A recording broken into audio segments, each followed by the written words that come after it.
One side effect of creatine, in my case, seems to be that my muscle bellies are inflated compared to otherwise. I tried this multiple times. Also, one has to say that the change, at least in me, is not that noticeable from day to day. The change, maybe to a certain extent obvious, seems to occur very slowly. One could also say marginally, as the creatine in a creatine taking phase slowly increases in the muscles, and then after basically stopping to take creatine, it slowly decreases again. So from day to day, it often seems not that visible. And also in terms of workout performance, the changes are so hard to notice that one almost kind of gaslights oneself that they are actually not there, and one doesn't really know if they are there or if they are not there. Now, this side effect of increased muscle bellies, if I take creatine, in my case 10 grams, since the 5 grams are recommended for the average person, but at least if I just scale it to weight, then I'm heavier than the average person, which comes in around 60 to 70 kilograms, at least the worldwide average.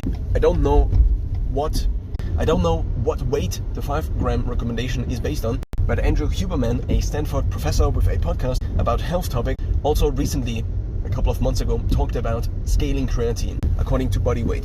If now my muscle bellies are inflated, but my skeleton is still kind of the same size, and also over the last couple of years, I have been somewhat unsuccessful at keeping my body fat at previous levels, so my body fat seems to have increased from maybe 13% to now, on average, maybe 15 to 16%.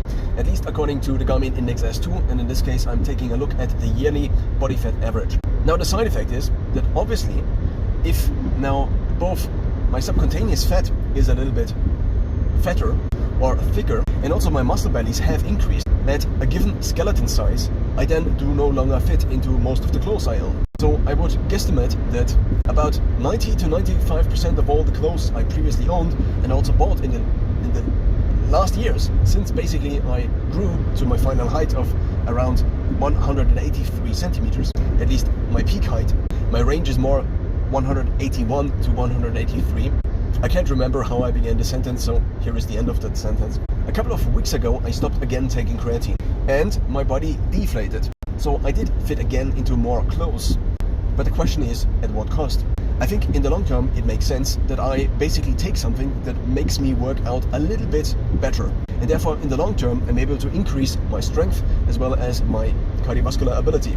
What I also have to say is that on creatine, my brain's performance from day to day seems to be a little bit more stable.